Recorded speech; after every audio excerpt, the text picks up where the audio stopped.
wabarakatuh.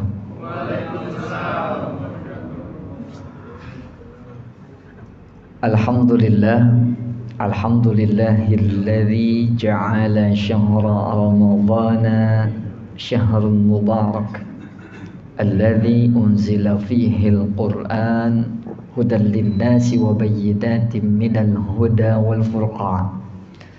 Asyhadu an la ilaha illallah wa asyhadu anna Muhammadar Rasulullah.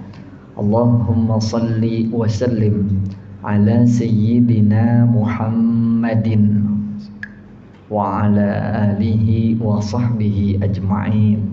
Allahumma ja'al jam'ana hadha jam'an marhuman wa tafarruqana min ba'dihi tafarruqan ma'suman wa la tad'a fina wa la ma'ana syaqiyan wa la mahruman.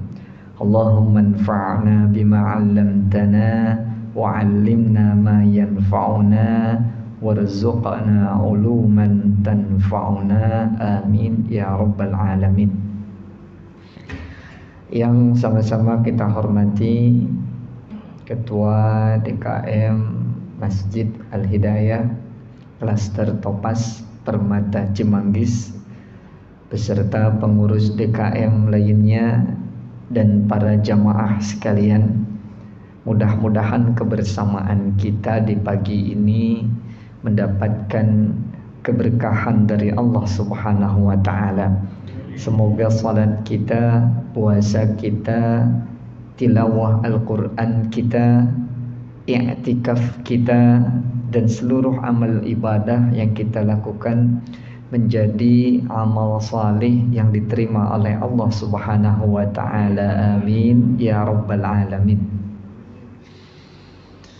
Alhamdulillah, pada kesempatan pagi ini kita sudah berada di penghujung bulan Ramadan, di pekan terakhir, sudah masuk tanggal 24 ya, Masya Allah, gak terasa sudah tanggal 23 hari Ramadan yang sudah kita lewati. Introspeksinya adalah, evaluasinya adalah apakah di 23 hari Ramadan yang telah kita lalui bersama di tahun ini, sudahkah kita memaksimalkan diri untuk mempersembahkan yang terbaik bagi Allah Subhanahu wa ta'ala, atau masih banyak waktu yang kita gunakan untuk amalan yang sia-sia? Ini patut kita berevaluasi. Coba diingat-ingat dari mulai awal Ramadan sampai dengan pagi ini di 24 Ramadan. Ya, sekarang berarti tinggal berapa hari lagi sisanya bulan Ramadan. Yuk kita ingat-ingat, apakah kualitas puasa kita sudah imanan wahtisaban atau belum? Yuk kita coba evaluasi, salat kita sudah khusyuk atau belum? Tilawah Al-Quran kita sudah maksimal atau belum? Sedekah kita bagaimana? Sikap kita dengan sahabat, tetangga, keluarga, ya, istri, anak, seluruhnya sudah baik atau belum? Jangan sampai kemudian di bulan Ramadan ini kita melakukan kemaksiatan, sesuatu yang Allah tidak suka. Kalau di bulan Ramadan saja kita tidak mampu mengupgrade keislaman, keimanan dan ketakwaan kita, memperbaiki sikap dan perilaku kita, maka khawatirnya di bulan-bulan selanjutnya setelah bulan Ramadan makin parah nanti sikap kita. Karena bulan Ramadan ini kan bulan penuh barokah. Ya, kalau di bulan penuh barokah saja kita tidak memaksimalkan diri atau males-malesan, khawatirnya nanti lepas bulan Ramadan makin tambah males. Ibarat anak-anak nih, anak-anak kita kalau lagi sekolahan kan ada ujian tuh ya. Ya, kalau lagi bulannya ujian, minggunya ujian, itu kan belajarnya tambah luar biasa. Nah ini kan kita lagi diuji nih, di bulan Ramadan banyak sekali ujian. Hal-hal yang tadinya dihalalkan tidak dibolehkan ya. Makan kan halal, minum halal, berhubungan dengan istri halal. Yang halal-halal saja disuruh oleh Allah untuk kita menahannya. Nah, ujian nih, ujian keimanan, keislaman. Nah, mudah-mudahan dengan terus mengintrospeksi diri, bermuhasabah, kita mampu meningkatkan kualitas keislaman, keimanan dan ketakwaan kita kepada Allah Subhanahu wa taala. Amin ya rabbal alamin. Pada episode Sabtu pagi ini saya dapat amanah dari pengurus DKM untuk menyampaikan tema khusus edisi Ramadan. Biasanya kan kita ngaji kitab ya Pak. Khawatirnya nih kalau ngaji kitab kan habis pada itikaf nih. Tadi matanya saya lihat sudah 7 watt. Sekarang udah mulai berkurang di 5 watt. Ngaji kitab habis wattnya. Ya, jadi nanti kita diskusilah sedikit. Temanya yang diangkat oleh DKM adalah menjadi sosok yang muhsinin. Namun sebelumnya mari kita awali dengan baca surah Al-Fatihah. Untuk guru-guru kita yang telah meninggal dunia, semoga dalam alam barzahnya Allah jadikan raudhah min riyadil jannah, termasuk ayahanda Kiai Al-Hajj Abdullah Yaqub, dan guru-guru kita yang masih ada, semoga senantiasa dalam lindungan Allah Subhanahu wa taala, dan semoga ilmu yang kita kaji menjadi ilmu yang barakah dan manfaat. Ala hadhihi niyyah wa ala kulli niyatin salihah. Al-Fatihah. A'udzu billahi minasyaitonir rajim. Bismillahirrahmanirrahim. Alhamdulillahi rabbil alamin. Arrahmanir rahim. Maliki yaumiddin. Iyyaka na'budu wa iyyaka nasta'in. Ihdinas siratal mustaqim. Siratal ladzina an'amta 'alaihim ghairil maghdubi 'alaihim waladdallin. Rabbighfir lana wa liwalidayna. Muhsinin. Asal katanya dari hasanah, baik. Tapi kemudian kalau dalam ilmu sharaf zida bil hamzah fi awwaliha, jadi ahsana yuhsinu. Masdarnya jadi ihsan. Fa'ilnya, orangnya menjadi muhsin. Jamaknya jadi muhsinin. Maka kita kaji dari ihsan. Pak, ihsan itu apa?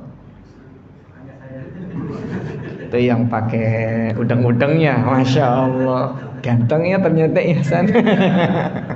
Iya Pak, ganteng masa cantik. Ini biar nggak pada ngantuk, ini bahaya, ini rawan ini ya. Baik.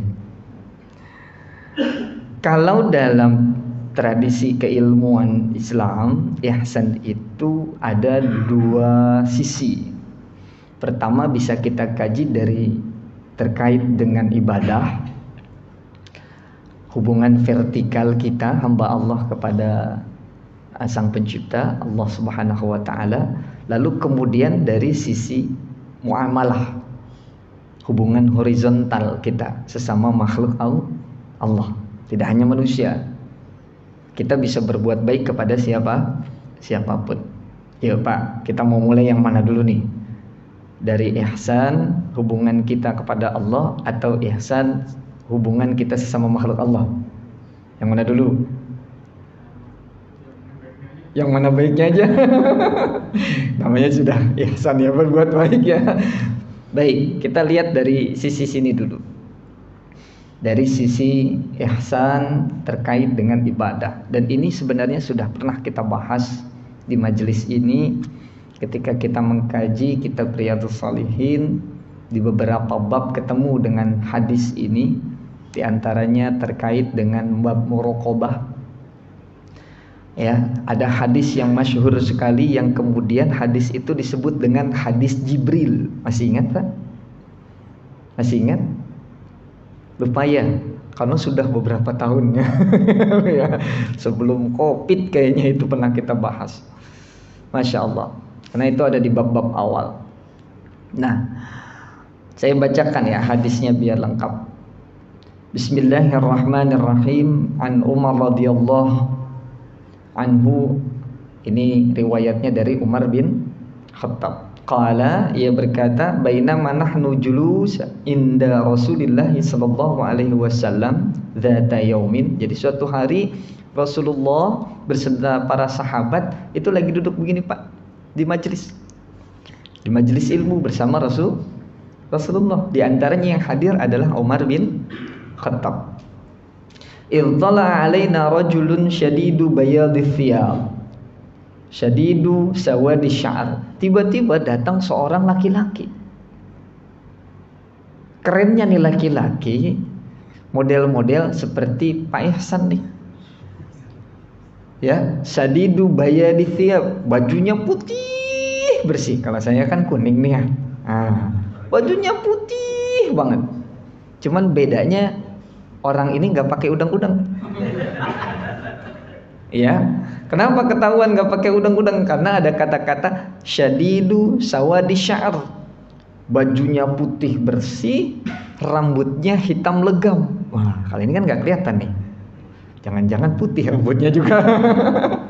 Ya, syadidu bayadith thiyab, syadidu sawadish sya'r, putih banget bajunya, rambutnya hitam banget gitu. La yura alaihi athar safar. Kalau diperhatiin nggak ada kayaknya nih orang dari jauh. Artinya kan gini, ini kan sahabat Nabi sudah semua saling mengenal. Ini cowok asing nih gitu ya. Tapi kalau dilihat dari mana dia datang? Kalau dari jauh, dari orang jauh, pasti zaman dulu kan belum ada Alphard ya, yang mobil-mobil tertutup, gak ada. Dulu mah onta, kuda.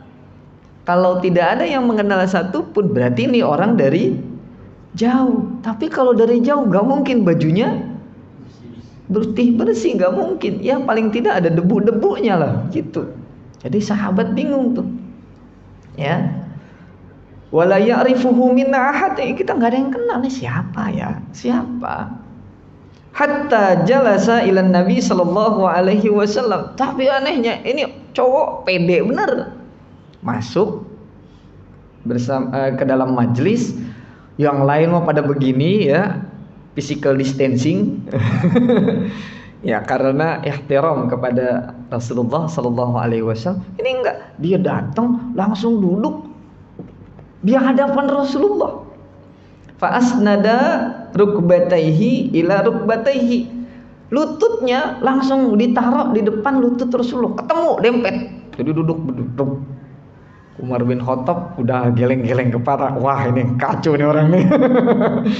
Berani-beraninya dia. Siapa dia? Kami aja sahabat-sahabat dekat saja. Ini menjaga ikhtiar ini. Wah, gak sopan nih. Sudah gitu, wa wada'a kaffaihi ala fakhizaihi. Tangannya ditaruh di pahanya Rasul.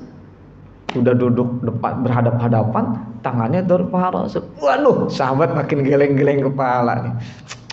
Berani bener nih orangnya. Setelah itu, wa qala ya Muhammad akhbirni anil Islam.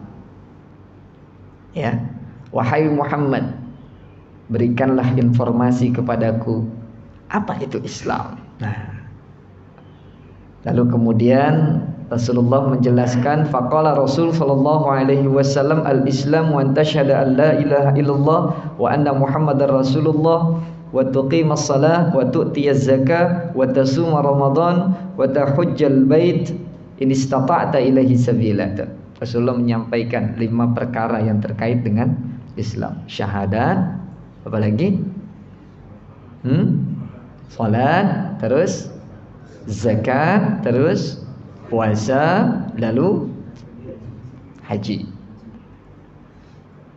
Setelah bertanya nih pemuda, orang laki-laki ini, lalu kemudian sadaqta. Lah, dia yang nanya, dia yang benerin. Anda benar. Kayak kuis jadinya. Kayak kuis. Dia yang nanya, dia yang membenarkan. Lalu kemudian apa selanjutnya? Fa akhbirni anil iman. Wahai Muhammad, informasikanlah kepadaku apa itu iman. Qala an tu'mina billahi wa malaikatihi wa kutubihi wa rusulihi wal yaumil akhir wa tu'mina bil qadari khairihi wa syarri. Tuh. Ada 6 perkara terkait dengan iman. Apa saja? Beriman kepada Allah, kepada malaikat-malaikatnya, lalu kepada kitab-kitabnya, lalu rasul-rasulnya, lalu hari akhir, dan yang keenam adalah mengimani qada dan qadar. Lagi-lagi ia berkata, sadaqta, Anda benar. Ya.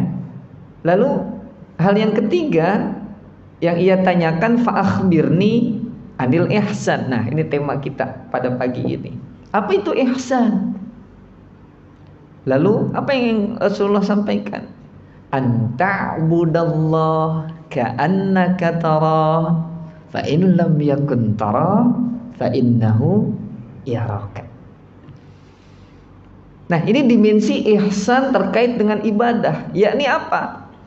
Engkau beribadah ka'annaka tarah, seakan-akan engkau bisa melihat Allah, menghadirkan Allah dalam ibadah. Pak, udah pada berkeluarga kan nih ya, pada punya anak kan. Coba lihat anak kita tuh. Kalau kita suruh belajar terus kita berdiri di depannya, dibanding dia belajar tanpa ada yang mengontrol, mengawasi satupun, kira-kira kualitasnya sama nggak? Beda. Lihat aja waktu dulu kita masih kecil. Kelas ada gurunya dengan nggak ada gurunya, kondisinya gimana?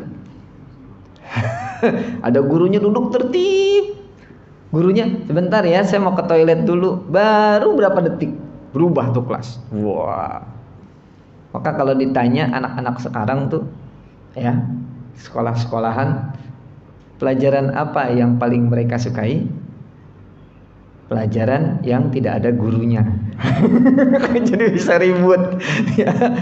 Ya memang karakter anak sekolahan kan beda-beda, Pak. Ada yang benar-benar punya niatan thalabul ilmi luar biasa, ada guru, nggak ada guru dia belajar. Ada yang nggak ada guru dia ribut. Nih, masuk masjid tuh, di depan di kaca tulisannya apa? Anda diawasi CCTV. Ya kan? Di market tuh ada CCTV. Apa yang kalian Anda lakukan itu terpantau dan terekam dalam CCTV. Jadi kita, wah, ada yang ngawasi nih. Jadi hati-hati nih. Wah, tadinya pengen tidur, wah, ada CCTV. Waduh, direkam nih. Jauhan saya tidur, nggak itikaf, numpang tidur doang ternyata di situ. Pindah kamar, bawa guling, bawa sleeping bag. Ya. Waduh. Ya. Nah, anta'budallah ka'annaka tarah. Jadi engkau beribadah seakan-akan Allah itu mengawasi, hadir. Jadi salatnya khusyuk. Gitu. Fa in lam yakun tara fa innahu yaraka. Tapi kalau engkau tidak mampu menghadirkan Allah dalam ibadah, maka yakinlah bahwa Allah mengawasi, melihatmu. Nah, ini makna ihsan yang terkait dengan ibadah. Sehingga para alim ulama melihat dari hadis ini yang terkenal dengan hadis Jibril, ada tingkatan kualitas keagamaan seseorang. Yang pertama adalah kualitas Islam. Cirinya apa? Orang Islam cirinya sholat. Kalau ada orang Islam kagak sholat, kagak puasa, kagak zakat, berarti belum Islam. Jadi yang terlihat, yang zohir gitu loh. Masuk kemudian tingkatan kedua iman. Yang gak kelihatan. Sholat sih sholat, tapi hatinya gimana nih? Gitu. Haji sih haji, oh ternyata masih suka dengan kesyirikan. Nah, kalau sudah keislamannya lulus, biasanya naik derajat menjadi mukmin yang sejati. Nanti kalau sudah muslim sejati, mukmin sejati, naik lagi derajatnya menjadi muhsin. Kalau belum muhsin, biasanya sholat sih sholat, tapi lihat kondisi. Kalau di hadapan banyak orang, sholatnya khusyuk. Tapi giliran sendirian, gak ada satupun yang lihat, sholatnya kayak capung cebok. Selesai. Kalau di hadapan orang kelihatannya soleh, ngomongnya baik. Tapi kalau gak ada orang, sendirian, apa yang dia lakukan? Ya, dengan gadgetnya, dengan apa dan lain-lain. Nah, kalau sudah ihsan, muraqabahnya sudah oke, fi sirri wa alaniyah kalau dalam ayat Al-Qur'an itu, baik dalam kesendirian ataupun di hadapan banyak orang, kualitasnya tetap baik, maka disebut dengan ihsan. Hasan, baik dimanapun dan kapanpun. Kenapa? Karena ia merasa diawasi oleh Allah Subhanahu wa ta'ala. Masya Allah. Mudah-mudahan nih antum nih ya, wajah-wajah ahli surga nih, Masya Allah ya. Kita nih semua diberikan kekuatan oleh Allah Subhanahu wa ta'ala untuk bisa melakukan kebaikan dimanapun dan kapanpun. Amin ya rabbal alamin. Oke, ini kalau dibahas panjang, karena nanti ada kata-kata dalam Al-Quran Islam tapi mengandung keimanan, tapi ketika disebut iman tapi mengandung keislaman. Wah, ini panjang sekali, waktu tidak cukup. Intinya seperti itu makna ihsan dalam dimensi ibadah. Sekarang kita geser dulu, nanti kita bisa kembangkan sambil ngobrol. Ihsan dalam dimensi muamalah, hubungan baik kita dengan sesama makhluk Allah. Maka kadang kalau dalam pengumuman atau dalam broadcast ya, ada ucapan terima kasih kepada muhsinin. Ya, terima kasih kepada muhsinin. Siapa? Orang yang berbuat baik, misalkan dalam pembangunan masjid. Dia punya harta, lalu berkecukupan, artinya dia mencukupi untuk kebutuhan dirinya dan keluarganya, lalu masih ada hartanya yang lainnya, lalu kemudian ia sedekahkan ke masjid atau disedekahkan kepada orang-orang yang membutuhkan, maka dia masuk kategori muhsin dengan hartanya. Atau ketika ada tetangga atau saudara atau siapapun, dia melihat sedang dalam keadaan kesusahan, misalkan mobilnya mogok, harus didorong, lalu dengan keikhlasannya tanpa pamrih dia membantu dengan tenaganya, itu termasuk juga sebagai muhsin dengan tenaganya. Atau kemudian dalam diskusi, dalam musyawarah, lalu ia punya ide-ide baik yang membawa kebaikan untuk banyak orang, maka dia masuk kategori muhsin dengan pikirannya atau dengan idenya.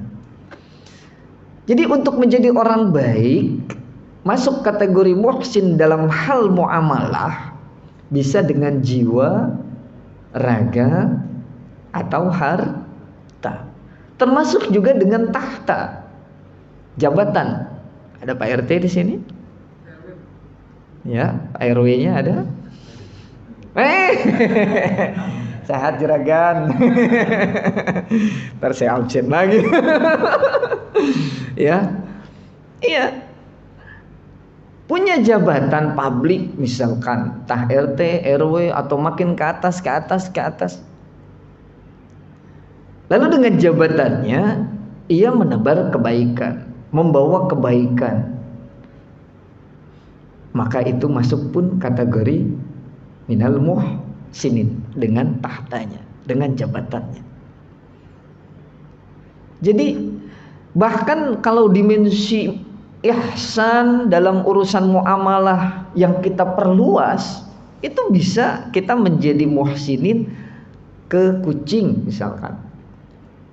Jadi kalau istri saya tuh kalau habis buka puasa misalkan di mana gitu, belum lama di mana lah gitu ya. Jadi sop gurame atau di mana ada undangan, itu kalau ngelihat tulang ikan, tulang ayam, ingat boleh dibungkus nggak ya? Karena di pesantren banyak kucing. Bukan kucing piaraan kita, bukan. Tuh kucing dari mana aja datang. Apalagi lagi liburan begini nih. Biasanya tuh kucing makan sisa santri. Lah santri lagi liburan. Sisanya beberapa ustadz yang piket doang. Jatahnya kan berkurang tuh kucing. Jadi kalau lagi keluar kita ya. Kemarin saya dapat undangan ke Sentul. Buka puasa bersama. Ada salah satu komunitas. Sama jadi ikutan kepikiran. Wah ini banyak tulang sisa makan ya. Boleh dibungkus gak ya? Jadi kita bisa saja menjadi muhsinin untuk makhluk-makhluk Allah yang lainnya. Ya jangan kejam-kejam amat gitu. Ya. Bahkan mungkin ada di antara antum, saya mungkin belum masuk kategori itu nih, kan antum orang-orang muhsinin semua nih insyaallah ya. Ngelihat nyamuk, kasihan nyamuknya kehausan nih saudara saya. Ini saudara saya. Jadi Masya Allah, kita bisa berbuat baik kepada siapapun, bahkan kepada apapun, termasuk kepada benda-benda mati. Karena hakikatnya benda mati yang melekat dalam tubuh kita atau yang kita gunakan, ini kan semua amanah dari Allah Subhanahu wa Ta'ala. Kalau kemudian kita sia-siakan apa yang Allah amanahkan, maka itu kan semua akan dimintakan pertanggungjawabannya oleh Allah Subhanahu wa Ta'ala. Masya Allah. Apalagi kepada orang tua kita. Jelas sekali ayatnya kan, wabil walidaini ihsana. Ya. Jadi kita berbuat baik kepada siapapun. Terutama kepada orang-orang yang punya jasa besar kepada kita semua. Di antaranya adalah orang tua. Maka ini pengantar saja sampai dengan syuruk. Nanti kalau kita mau bincang-bincang silahkan. Ya, masih ada waktu sekitar berapa menit? 20 menit kurang lebih ya. Jadi ihsan dalam dua hal terkait dengan ibadah, hubungan vertikal kita kepada Allah Subhanahu wa Ta'ala, kita harus benar-benar menjaga kualitas ihsan kita. Ya. Jadi beribadah bukan karena manusia, beribadah bukan karena kepentingan dunia, tapi ibadah kita total karena Allah Subhanahu wa Ta'ala, dan kita mempersembahkan yang terbaik untuk Allah Subhanahu wa Ta'ala. Karena kalau kita nggak ihsan, maka efeknya adalah amal ibadah kita tidak bernilai amal soleh. Kan jelas tuh disampaikan, ada amalan-amalan dunia yang bernilai akhirat. Tapi ada juga amalan akhirat lalu kemudian bernilai dunia. Kenapa? Karena salah niat. Kenapa haji? Biar dipanggil Pak Haji lah. Kalau nggak dipanggil Pak Haji ngambek. Nah, ya, kenapa kok ke masjid? Wah, saya kalau nggak ke masjid, ntar di absen lagi. ya dicariin lagi ntar. Kenapa puasa? Malu lah, anak saya juga puasa, istri saya puasa, tadi diledekin sama anak saya. Nah ini kan, ya. Maka ya kita minal muhsinin dalam hal ibadah dan juga muhsinin dalam hal muamalah, hubungan kepada manusia. Jangan sampai timpang, Pak. Jangan sampai timplang. Apa timplang? Sholat, ya, wah haji, wah puasa dan lain-lain. Tapi dengan tetangga ada yang membutuhkan bantuan, dia tidak hiraukan. Ya, ada orang fakir, duafa, dia tidak pedulikan. Masjid ada kegiatan, dia tidak mau membantu dan lain-lain. Nah, ini timplang namanya. Timplang. Atau kebalikannya, sedekah mulu ke banyak orang. Tapi ya sholat kagak, ya puasa kagak, ya enggak. Tapi dalam dua hal ini kita harus benar-benar jaga. Wallahu a'lam bishawab. Baik, mungkin ada yang ingin memulai diskusi kita pagi ini tanpa kopi, ya. Nah, biasanya ada gorengan, ada kopi menunggu di luar sana. Sekarang tidak ada. Baik, silakan. Ada yang ingin mulai diskusi atau ngobrol-ngobrol atau hal-hal yang lain kita ingin angkat, boleh lah sambil nunggu syuruk. Fadal. Kita menyimpan kebencian di hati kepada seorang misalnya, enggak kita nyatakan itu dosa. Oke, baik, terima kasih. Saya tanya kepada siapa dulu, Pak? Orangnya nih orang tua atau bukan? Teman dan lain-lain. Baik. Ada yang disebut dengan penyakit hati. Di antaranya ada hasud, ya, iri, dengki, sombong, sum'ah, ujub dan lain-lain. Nah, kebencian kita kepada seseorang perlahan namun pasti itu bisa membuat kekotoran dalam hati. Ini yang repot, Pak. Kalau hati sudah kotor, maka sholat akan menjadi tidak khusyuk. Nasihat yang masuk pun tidak akan mudah kita bisa terima. Al-ilmu nurun wa nurullahi la yuhdalil asi. Kita ngaji, belajar, ilmunya nggak masuk, nggak nyerap. Karena ada penghalang di situ. Dan membenci saudara, tetangga, atau orang-orang baik, itu kan memang tidak dibolehkan. Maka saya tadi tanya, bencinya ke siapa dulu? Kalau bencinya kepada kekafiran, bencinya kepada kemungkaran, bencinya kepada kemaksiatan, ini boleh. Yang kita benci bukan orangnya, tapi sifatnya. Saya gak suka sama dia. Kenapa? Karena dia korupsi. Dia merugikan banyak orang. Itu boleh-boleh saja. Tapi jangan kemudian kita benci dengan orangnya, tapi sifatnya, sikapnya, perilakunya yang kita tidak suka. Sambil kemudian kita doakan, ya Allah, mudah-mudahan nih koruptor-koruptor dibukakan hatinya, diberikan petunjuk untuk tidak mengulangi perbuatan buruknya, dan semoga ia mau kemudian bersedekah, ya, sebagai penggantinya, membagi kepada orang-orang yang membutuhkan. Ya, kita doakan yang baik-baik. Tidak suka dengan siapapun, kita doakan yang baik-baik. Kenapa? Kalau kita tidak suka dengan orang lain lalu muncul mendendam dan lain-lain, itu yang kemudian merusak diri kita. Habis energi kita untuk mengurus sesuatu yang tidak penting. Dendam kepada siapapun, kepada pemerintah, kepada mantan. Ya. Anak muda nggak ada sini, anak mudanya nih ya. Anak muda udah kemana sih? Ya, ini. Oh, ada anak muda ya. Wah, imam masjid dia mah aman. Anak mudanya imam masjid, nggak punya mantan ya. Jadi ikhlaskan. Belajar ikhlas itu berat. Maka guru saya itu bilang, sewaktu awal saya mau umroh tahun 2015.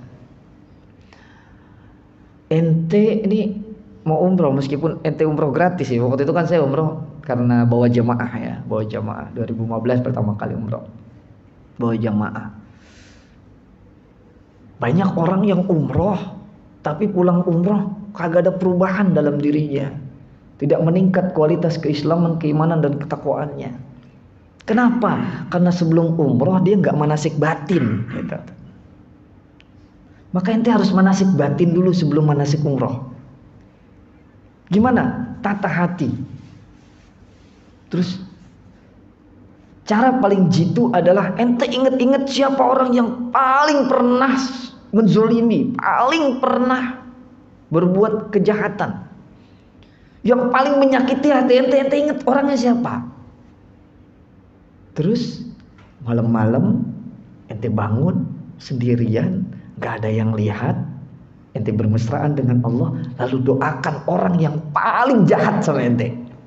Kalau ente udah ikhlas mendoakan orang yang paling ente benci, itulah cara paling jitu untuk membersihkan hati. Dan dengan kebersihan hati ente bisa melaksanakan nikmatnya ibadah, salat dengan baik, tilawah dengan baik, tawaf, sa'i dengan penjiwaan yang totalitas. Gitu Pak. Jadi cari yang paling kita musuhin. Doain tengah malam. Rumusannya begitu emang, diajarin sama guru. Ya. Gitu ya Pak ya. Ada nggak yang mungkin ya, tapi nggak ada di sini. Tapi ada anak yang tidak suka dengan orang tuanya, ada tidak? Misalkan dia sebenarnya tidak mau menikah dengan si A, tapi dijodohin. Jadi nikahnya terpaksa. Itu kan ngegrundel ya. Ngegrundel itu nggak termasuk kategori durhaka.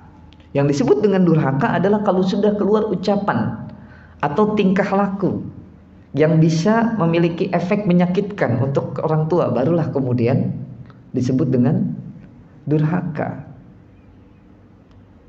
Tapi kebencian yang terpendam ini yang membahayakan. Lama-lama dipendam untuk orang tua.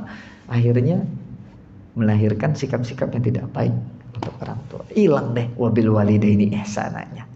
Gitu ya Pak ya. Baik. Ada yang lain? Temanya tentang antum nih.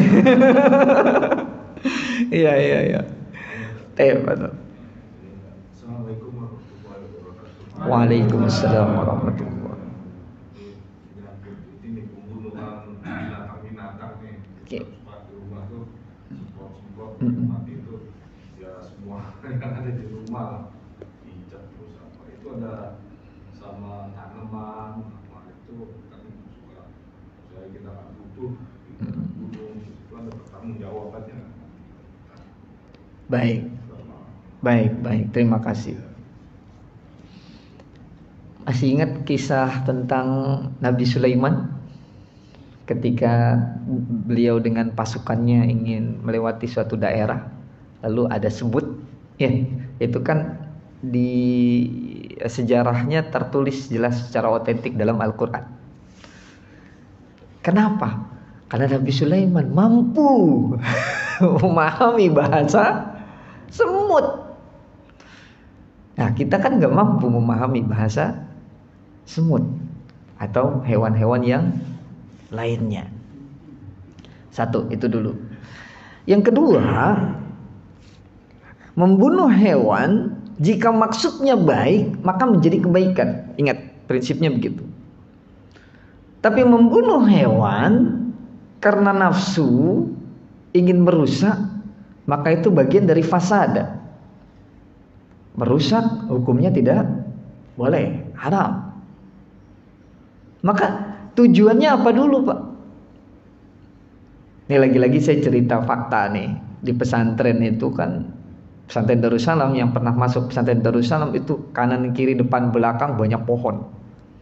Banyak pohon ya, besar-besar. Dan kalau banyak pohon, kebun, resikonya banyak nyamuk. Waktu anak santri banyak itu kita berbagi dengan santri itu nyamuk.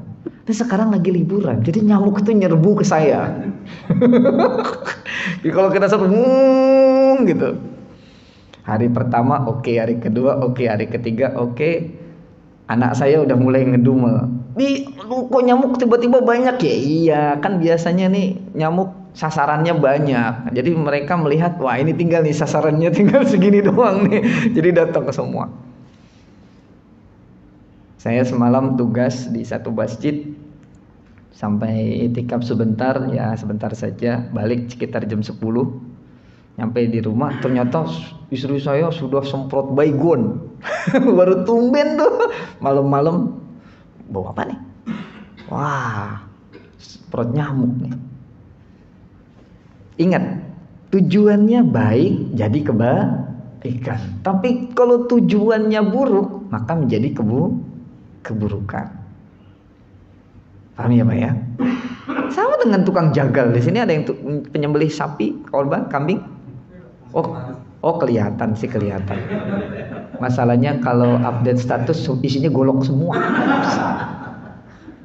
Iya. Dari mulai yang panjang, pendek, sampai kecil deh ya, ada beliau lengkap lah. Itu kan juga membunuh, iya kan? Tapi membunuh untuk kebaikan, maka akan bernilai kebaikan. Maka lagi-lagi hadirnya sesuatu itu terkait dengan niat. Al-umuru bimaqasidiha, innamal a'malu bin niat. Kita membunuh hewan-hewan ini tujuannya apa? Kalau untuk kebaikan maka menjadi bernilai kebaikan, kalau untuk keburukan maka bernilai keburukan. Termasuk juga dengan pohon-pohon, rumput kita potong, tujuannya apa? Dahan kita potong, tujuannya apa? Buah kita petik, kan tujuannya apa? Metik buah boleh tidak? Ya tergantung buahnya siapa dulu. Punya orang yang petik nggak boleh ya. Tapi kan itu kalau bahasanya kita ya kan melukai, itu kan melukai buaya. Tapi ya nggak apa-apa karena tujuannya baik. Tapi izin dulu sama yang punya kan gitu. Gitu ya Pak ya. Jadi tergantung saja ya. Kalau bahasa usul fikih kan al-hukmu yaduru ma'al illati wujudan wa adaman. Ya tergantung ilatnya kan. Gitu ya. Baik. Ada lagi yang lain? Ada nih waktu nih sepanjang nih. Kalau kita bubar sekarang udah balik nggak dapat syuruk kita nih. Padahal terkait tema muhsin yang ibadah pada Allah, yang kita beribadah seolah oleh kata Allah. Itu kan berarti kita mesti membayangkan wujudnya itu tadi ya. Itu kira-kira yang baik atau yang disarankan seperti apa sih wujudnya begitu? Oh. Susah ya. Baik, berarti saya harus memperjelas ya. Baik, terima kasih. Jadi bukan yang kita bayangkan wujudnya, tapi kehadirannya. Ya. Maka untuk mencapai ini, maka tadi saya bilang tidak membahas secara panjang karena ini akan berkaitan dengan yang disebut dengan ilmu tasawuf. Untuk mencapai derajat ihsan memang ada ilmunya. Ya. Kalau mempelajari tentang keislaman kan ilmunya itu ilmu fikih, bagaimana sholat yang baik, zakat yang benar, haji dan seterusnya, itu ilmu fikih. Untuk mengkaji keimanan ada yang namanya ilmu tauhid, bagaimana cara beriman kepada Allah, ya, lalu kemudian kepada Rasulullah, ya, yaumil akhirah, ada sam'iyat disebutnya qada dan qadar, lalu kemudian muncul aliran-aliran i'tiqadiyah, ada jabariyah, qadariyah, ada mu'tazilah, ada syiah dan lain-lain. Ya, lalu ngerembet-ngerembet dari ilmu tauhid menjadi ilmu kalam dan lain-lain, itu ada ilmunya. Nah, terkait dengan ihsan memang ada ilmunya, ya tasawuf. Ada yang kemudian kita kenal istilahnya ada hakikah, ada ma'rifah, ada ma'rifatullah gitu. Nah ini kalau kita ngaji ma'rifatullah nggak cukup satu SKS. Ya, nggak cukup sebulan 2 bulan. Ya, karena kalau kesalah-salah dalam ma'rifatullah maka muncul kemudian apa yang kita kenal itu dengan di Indonesia ada Syekh Siti Jenar misalkan, seperti itu. Ya. atau ada yang lainnya, ya. Jadi ada tangga menuju sana, Pak. Ya, ada tangga menuju sana. Tapi sebelum masuk ke sana, ke ma'rifatullah, ya ini dulu diberesin. Islamnya, imannya. Artinya gini, kadang ada orang yang ingin loncat gitu. Syariahnya nggak kuat, lalu kemudian loncat pindah ke sini. Akhirnya jadi keblinger. Ya model-model Siti Jenar begitu. Ya Siti Jenar sebenarnya ya ini juga kontroversi ya. Tapi memang banyak orang-orang yang seperti itu. Yang karena pijakannya tidak kuat, lalu kemudian nyebrang langsung menuju ke sana, ingin ngambil jalan pintas, akhirnya yang terjadi adalah masalah. Adalah aliran-aliran nih yang kemudian masuk kategori sesat, seperti mengatakan sholat itu tidak wajib. Buat apa saya sholat? Karena sholat itu kan lidzikri, jadi saya eling saja. Kan jadi kacau. Maka ulama terdahulu itu ada yang diskusi panjang ya, model-model Imam Al-Ghazali, ya, ada Ibn Rushd. Imam Al-Ghazali dengan Ibn Rushd saja sudah ada perbedaan pemikiran dalam hal ini, ya. Imam Al-Ghazali ini kan tasawufnya luar biasa, tapi beliau faqih kan gitu. Beliau faqih itu paham mendalam tentang fikih. Sama seperti Ibn Rushd, karyanya diantaranya apa? Kitab Bidayatul Mujtahid wa Nihayatul Muqtasid, Ibn Rushd. Tapi beliau tasawufnya keren, ilmu kalamnya oke, dan lain-lain. Jadi memang harus lengkap, Pak. Harus paket lengkap. Jadi kalau jangan nyebrang gitu. Maka buat kita tadi tahapan keagamaan kita, Islamnya harus mantap dulu. Ibaratnya kalau ini bangunan, Pak. Ihsan itu kan sudah naik ke atap. Ya. Bagaimana mungkin kalau pondasinya tidak kuat? Kalau pondasinya tidak kuat, bangunannya akan rapuh. Kan gitu. Islam itu kan bangunan, maka disebut ada bunyal Islamu ala khamsin. Jadi bangunannya nih harus kuat. Ya. Karena kalau pondasinya sudah pondasi lantai 3 atau 3 lantai, maka mau dibangun 1 lantai ataupun 2 lantai itu kokoh. Loh 3 lantai saja kuat, gitu lah. Jadi kalau syariahnya sudah oke, pemahaman fikihnya sudah oke, syarat dan rukun sholatnya sudah mantap dan sudah bisa dia sholat dengan baik, haji dan lain-lain, ini zakatnya nggak pernah terlambat, lalu keimanannya sudah oke, dia faham ilmunya tentang ilmu akidah, maka akan sangat nyaman untuk masuk fase selanjutnya, menjadi seorang muhsinin. Jadi nggak bisa loncat, Pak. Karena ini sudah tahapan. Gak bisa tiba-tiba menjadi muhsin tapi gak ngerti sholat yang baik, gak mungkin. Itu tidak mungkin. Yang terjadi akan salah. Dan ini banyak di kalangan umat Islam yang kemudian salah dalam hal yang ini, sehingga jadi ngaco, ngomongnya ngaco, sikapnya ngaco, bahkan setengah gila lah kalau kita bilang. Itu banyak sekali. Dan mudah-mudahan kita terhindar dari itu semua. Amin ya rabbal alamin. Gitu ya, Pak ya. Jadi ada tahapannya dan ada ilmunya. Ya. Kenapa? Karena ini pentingnya kita ngaji. Ada guru, ada kitab. Kalau nggak ada guru, nggak ada kitab, bahaya sekali. Dan itu banyak orang yang kemudian terjebak dalam hal-hal yang demikian. Yang muncullah kemudian aliran sesat. Allahu a'lam bishawab. Masih ada waktu, ya.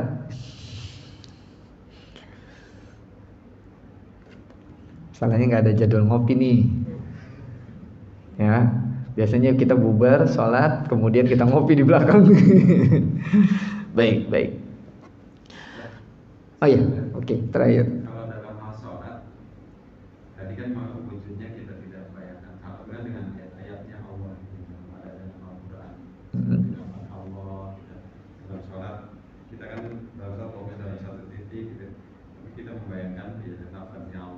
Oke.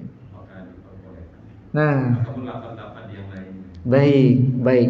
Berarti ini masuk kategori bagaimana cara mengkhusyukkan sholat. Oke, gitu. Guru saya menjelaskan gini. Untuk bisa khusyuk dengan sholat, yang pertama adalah fahami apa yang kita baca dalam sholat. Dari mulai takbir, ketika kita mengucap Allahu Akbar, Allah Maha Besar, karena maka kita yakinkan bahwa memang tidak ada segala sesuatu apapun yang harus kita pentingkan selain urusan Allah. Maka ketika kita sudah mulai dari takbir meyakini itu, maka hilangkan dulu urusan kantor ini dan lain-lain.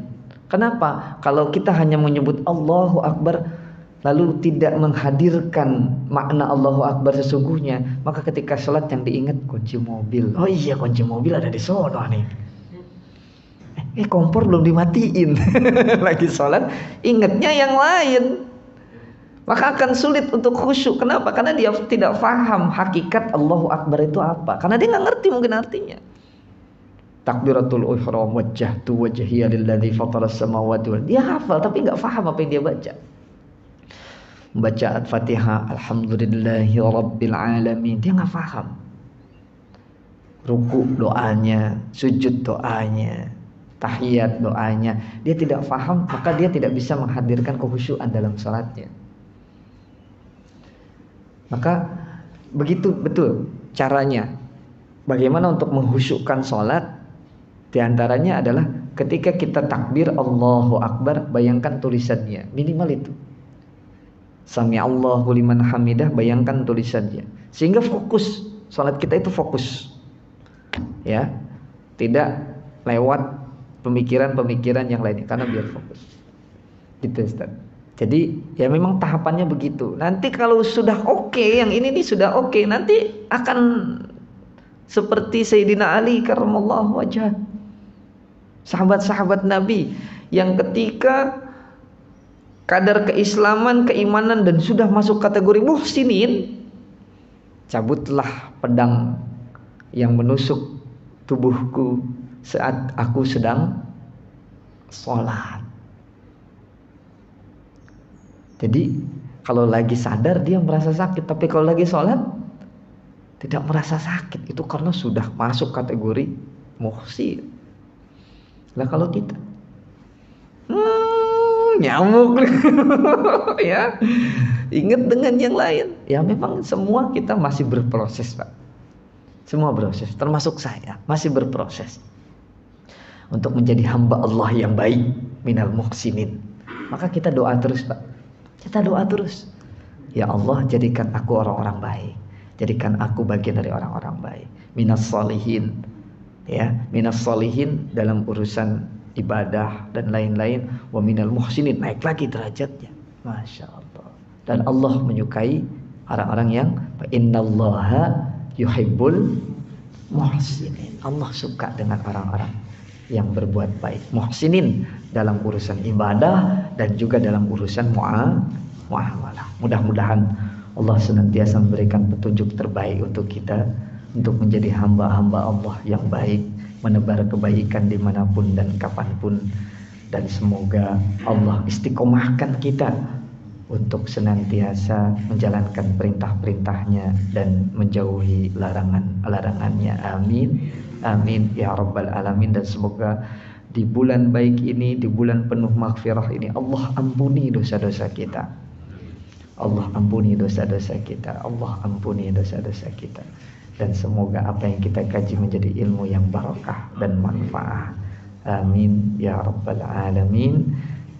Kita tutup kajian kita pada pagi ini dengan mengucap alhamdulillahirabbil alamin, subhanakallahumma wa bihamdika asyhadu an la ilaha illa anta astaghfiruka wa atubu ilaik. Mohon maaf. Wassalamualaikum warahmatullahi wabarakatuh.